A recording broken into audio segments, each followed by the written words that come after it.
The Merchant Alliance, one of the 3 main trading companies on the Sea of Thieves.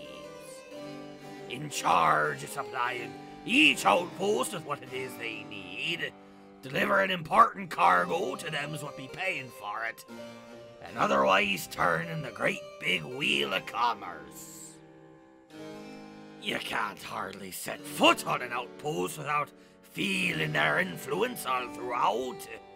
From the grog you drink to the clothes you wear, everything were passed through the hands of a merchant somewhere along the line.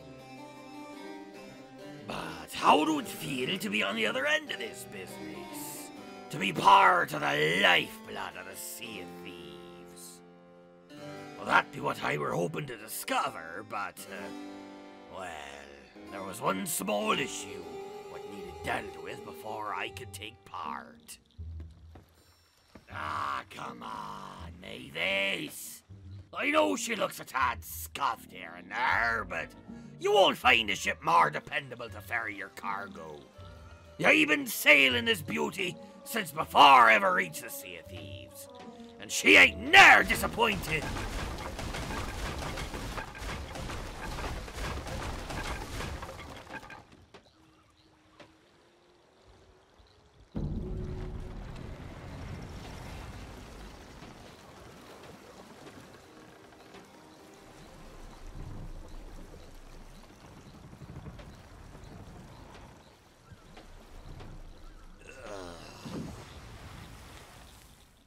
Okay, fine. So mayhaps a Fumble plunder don't be the safest vessel for your loot.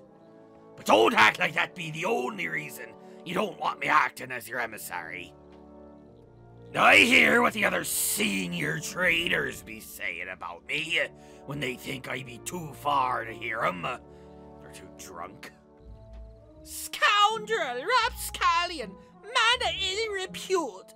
It'd be a vicious bunch you've aligned yourself with, Mavis. Especially that Mildred. Hello, dearie. That decrepit hag. They be out for me blood, Mavis. The lot of 'em. But you... I think you know me a tad better than that. You recall how I rescued you from that sea fort some time back, aye? And when Golden Sands were being rebuilt, who snuck you a bottle of rum from each delivery? Who always makes sure to spare you a pomegranate whenever I make port? Come on. Surely there be something you can do for me, aye? Aye, you see, the merchants were offering a bonus to all ships what took the time to represent them. Only problem were me own ship earned itself something or a black spot with the Alliance. Apparently, severe visible damage, a spotty reputation, and general odor be all it takes nowadays to keep him from wanting to associate with ye. Simply put, no merchant on these waters will be caught dead doing business with me ship. But after some thought, Mavis decided that they might be willing to work with someone aboard her ship.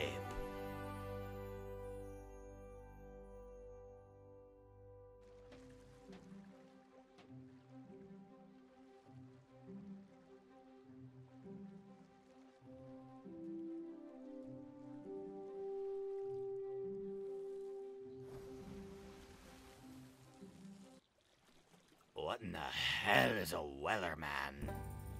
Name aside, she were a fine vessel, which just goes to show ye, if someone fancies ye, always take advantage of it.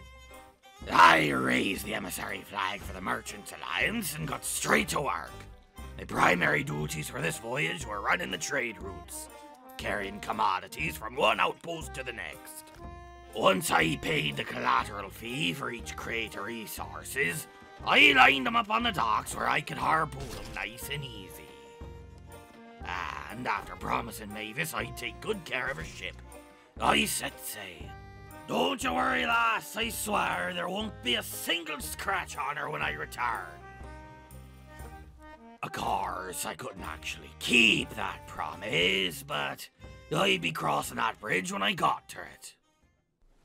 My first destination were Plunder Outpost down in the Ancient Isles to deliver an assortment of gemstones to senior trader Maureen.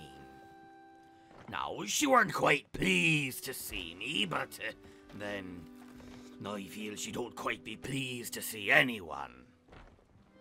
I brought her the shipment and, rather begrudgingly I might add, she gave me the next supplies I'd need. Crates of broken stone, headed up to Guardian's grave or in the wilds. It were a fair ways away to the north, but so long as I still be getting paid, I don't mind.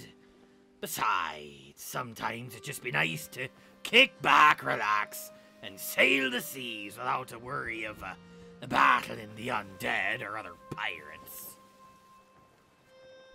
I brought Meg her supplies, which, by the way, were unreasonably heavy. But she seemed a tad bit, antsy while I were signing off on her delivery. Against me better judgment, I asked her just what it were that was the matter. And she tells me that a ship carrying important cargo down to Morrow's Peak from here ne'er arrived at her destination.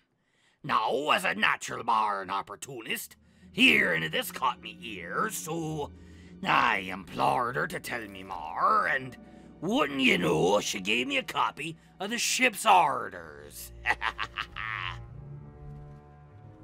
I told her that I'd, ensure the safety of her lost merchant crew, and that all the cargo would reach its intended destination. Of course, the first bit were a bold-faced lie.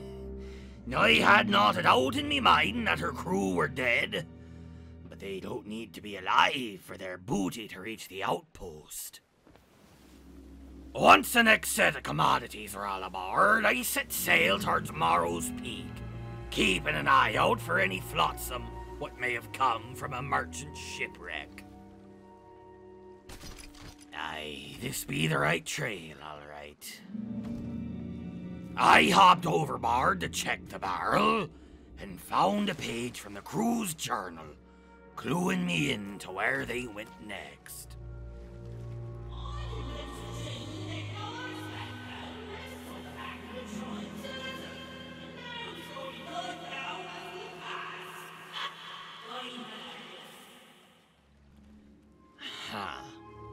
Well, the crew like that, who needs enemies, eh? Anyhow, Liar's Backbone would be the next stop for me to be making. Mayhaps old Jean survived after all. Assuming, of course, he weren't dragged down by the jaws of a giant turtle. The loot what washed up ashore were fairly modest. Just a few crates, but every little thing just be making me that much richer. Though I were far more intrigued by the message in a bottle what accompanied them. This megalodon is so persistent. Maybe if we make it to 213, it will finally leave us alone. Shark troubles, eh? Suppose you need a bigger boat. Another flotsam, another message in a bottle. Do we really have to get so close to Senior Island? Everyone knows that place is haunted. Well, I'm staying on the ship. Aye, we're getting close. I could feel it in me old bones. The key were here, along with a map of another island. Likely where some more booty were dropped off in some act of foolhardy desperation to keep it all from going down with the rest of the ship. Or it were just another bottle, that'd be fine too. No more distractions, says yourself. We have to cook dinner and go straight to our journey's end.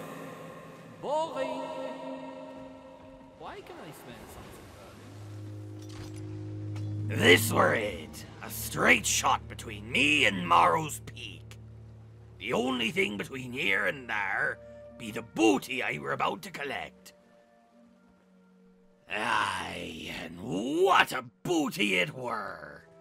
These merchant galleons be known for carrying immense hauls of supplies, making 'em ripe targets for them what knows their worth. And the dusty deck were no different. But first, if I be posing as the ones meant to make the delivery, I'd be needing the right papers now, wouldn't I? With that out of the way, I could clear out the captain's cabin. Surely they wouldn't be needing these anymore.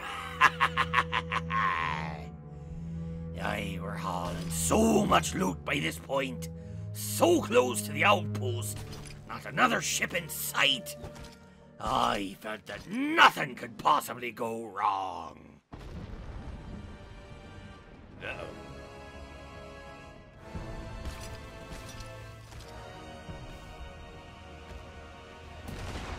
Oh, right. It'd still be the devil's roar. Mavis were going to be upset with me, no doubt, but nowhere near as upset as I'd be with myself if I lost me payday. I mean cargo. I mean payday. After treading through boiling waters to repair me hull, I sprinted off to the ship's helm so I could take her to safer waters. All I'd need to do now were respect an old sailor's superstition. Ne'er look straight at an erupting volcano, else it'll be seeing it as a challenge to its authority.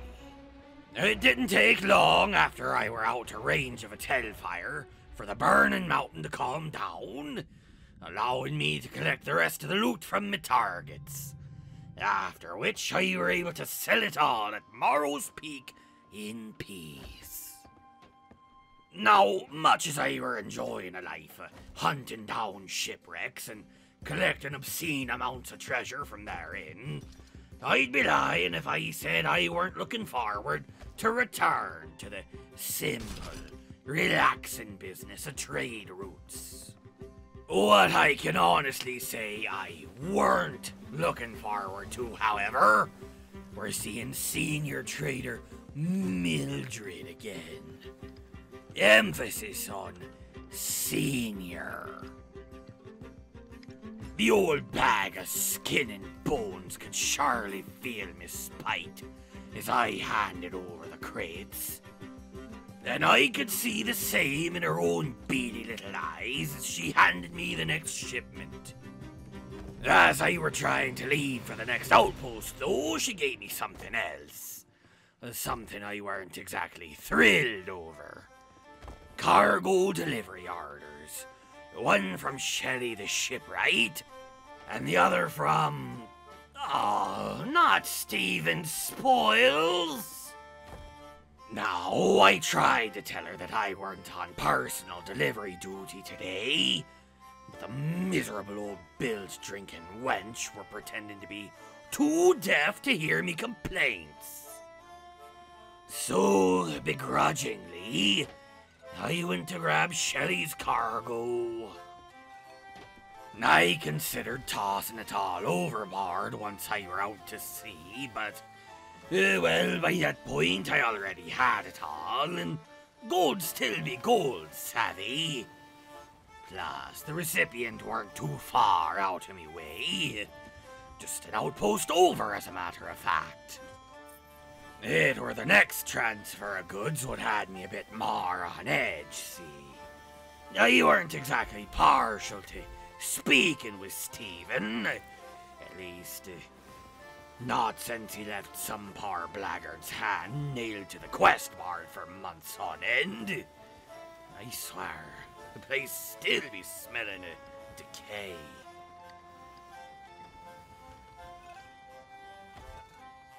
Well, a terrifying tendency towards violent acts aside, he had a delivery to make, and he were just as entitled as anyone else were to the services of the Merchant Alliance. It were just unfortunate that I happened to be the one they sent his way is all. Stephen's shipment were addressed to Grog-soaked Dead or at Shipwreck Bay, where an Order of Souls sloop were already docked. But they seemed inclined to leave well enough alone, so when I spotted their Alliance flag flying in the wind, I threw one up in kind. I brought old Ed his goods before going off to help the other emissary complete their business on the island. But I couldn't help myself. I just had to put a wee bit of mischief on them while they were distracted. Little did I know that mischief would end up costing me dearly. Whether it be dark magics cast on me by a member of the Order itself, or merely the heavy hand of karma, it appeared that I'd run afoul of forces most wicked as I sailed into Daggertooth. The world around me began to shake as the ship were thrust hither, thither, and yon, and my body found itself stiff as a mainmast, unable to move or right the vessel's course in any way as I sailed past the outpost. You know, in hindsight, I suppose the Flying Dutchmen there were a fairly good warning sign that some ill sorcery were being done in the area. But no matter, once I'd regained control of me faculties, I came to find a sight most tragic. Mavis's ship had sunk, and with it all the cargo I'd been carrying. And I had a sneaking suspicion of just where it were all them commodities had wound up.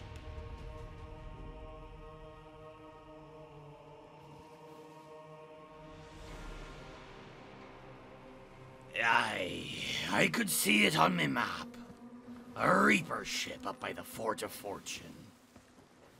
Now, for many, this'd be the end of the tale right here. Not much to be done once the Reaper's bones have your treasure, eh? Just go to the tavern and drink to lament your lost booty. Well, I weren't about to just take it lying down. After all, a Reaper ship at a Fort of Fortune? Surely they knew the target on their backs. If I could simply convince them to parley, mayhaps we could reach something of an accord. My negotiations with the crew of the liquid asset got off to something of a bumpy start. There were some expected mistrust. As I said before, they knew the target on their backs. But eventually, we were able to open a more direct line of communication. I invoke the rights of parley. Make still your blade. No, definitely not. Because you're coming for a Fort of Fortune. I don't be after the blasted fort. What are you coming for? So I explained the situation to the lad and made him something of a proposition. I'd help his crew complete the fort in exchange for the safe return of me commodities. And hey, what do you know, it worked. I suppose it be true what they say. Cannons be good for taking out scoundrelous ships. A blunderbuss be ideal for putting down murderous marauders. But every so often, the greatest weapon you can ever have be your words. But not for these skeletons. Best weapon for skeletons be a boatload of tridents. Aye, poor old Captain Grim didn't stand a chance once the three of us got to using them artifacts. All gathered by me, by the way. Anyhow, before you could say yo-ho-ho and a bottle of rum, the Ashen Lord were no more, and the fort vault were open. Her treasures laid bare. And wouldn't you know, me unlikely allies let me take the merchant loot from the fort alongside me commodities once all were said and done. And whoever said you can't be a pirate and a good man, aye?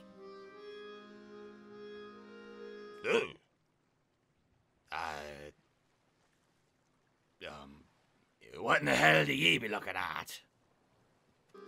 Anyhow, that were enough lollygagging for me. I had deliveries to make now that me cargo were returned. First to Daggertooth, thankfully curse-free this time.